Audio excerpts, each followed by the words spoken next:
അതുപോലെ തന്നെ സ്വർണം സമ്പാദ്യമായിട്ട് കരുതി വെച്ചിരിക്കുന്ന അങ്ങനെയുള്ള ഒരുപാട് പേരുണ്ടാകും.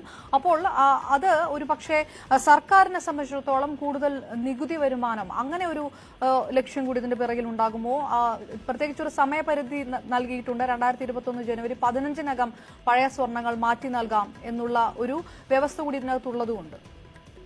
അപർണ, 2021 ജനുവരി 15-നാണ് ഈ നിയമം സമ്പൂർണ്ണമായി നിലവിൽ വരിക. അപ്പോൾ ഇപ്പോൾ ഈ തീരുമാനം ഔദ്യോഗികമായി പുറത്തു വന്ന സ്ഥിതിക്ക് ഇനി തന്നെയും പഴയ സ്വർണത്തിന്റെ ഒരു കൈമാറ്റ മൂല്യം ഇടിയാനുള്ള സാധ്യതയുണ്ട്. കാരണം നേരത്തെ പറഞ്ഞതുപോലെ തന്നെ സ്വർണം ഒരു സമ്പാദ്യം. ഞാൻ തിരികെ വരാം. റഷീദ്, ദയവായി തുടരുക. ഒരു മിനിറ്റ്.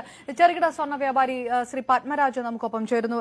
ശ്രീ പത്മരാജ്, പുതിയൊരു നീക്കത്തിലേക്ക് കടക്കുന്നു.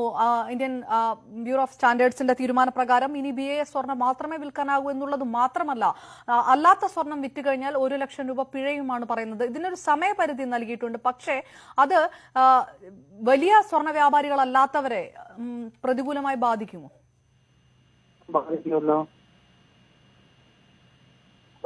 കേൾക്കാമോ ശ്രീ പത്മരാജ്? കേൾക്കാമോ?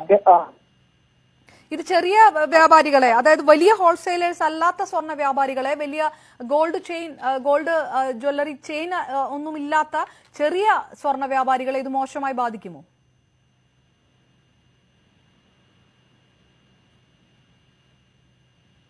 കേൾക്കാമെന്ന് കരുതുന്നു ശ്രീ പത്മരാജ്.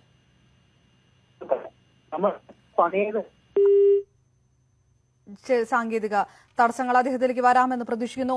റഷീദിലേക്ക് ഒരിക്കൽ കൂടെ. റഷീദ് പറഞ്ഞു വന്നത് അത് തന്നെയായിരുന്നു. അങ്ങനെ ഒരു കൂടുതൽ പഴയ സ്വർണങ്ങളുടെ കൈമാറ്റം ഉണ്ടാകാനുള്ള ഒരു അവസരം കൂടെ തുറന്നു കൊടുക്കുക.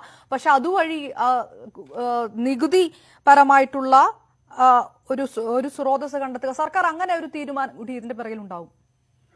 അവരുടെ സ്വർണം ഒരു സമ്പാദ്യമായി വാങ്ങി സൂക്ഷിക്കുന്ന ശീലം ഇന്ത്യക്കാർക്ക് വളരെ കൂടുതലാണ്. ലോകത്ത് തന്നെ സ്വർണ്ണ സമ്പാദ്യം ഇത്തരത്തിൽ ഏറ്റവും കൂടുതൽ ഇന്ത്യക്കാർക്കാണ് എന്ന തരത്തിലുള്ള കണക്കുകളും പുറത്തു വരുന്നു.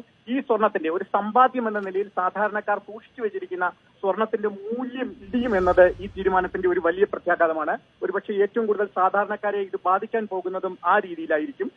ഈ തീരുമാനം ഔദ്യോഗികമായി പുറത്തു വന്ന സ്ഥിതിക്ക് ഉദ്ദേശിച്ചതിലും വളരെ ചുരുങ്ങിയ വിലയ്ക്കായിരിക്കും ഇനി ജുവലറുകൾ ഇത്തരം പഴയ സ്വർണം വിലയ്ക്ക് വാങ്ങുക. അപ്പോൾ ഒരു നിക്ഷേപം എന്ന നിലയിൽ സ്വർണ്ണവില പ്രത്യേകിച്ച് അടുത്ത ദിവസങ്ങളിൽ വളരെയേറെ കുതിച്ചു വരുന്നു. ഇപ്പോൾ ചരിത്രത്തിലെ ഏറ്റവും ഉയർന്ന നിലയിലാണ് സ്വർണം നിൽക്കുന്നത്. അതുകൊണ്ട് തന്നെ പഴയ സ്വർണം കൈവശമുള്ള പല ആളുകളും അതിനെ ഒരു നിക്ഷേപമായി കരുതിയിരുന്നു. ആ സ്വർണത്തിന്റെ, അതിൽ BIS ഹോൾമാർക്ക് ഇല്ലാത്ത സ്വർണത്തിന്റെയും സ്വർണ്ണാഭരണങ്ങളുടെയും മൂല്യം വലിയ തോതിൽ ഇടിയുമെന്നത് സാധാരണക്കാരെ ആശങ്കപ്പെടുത്തുന്ന ഒന്നാണ്.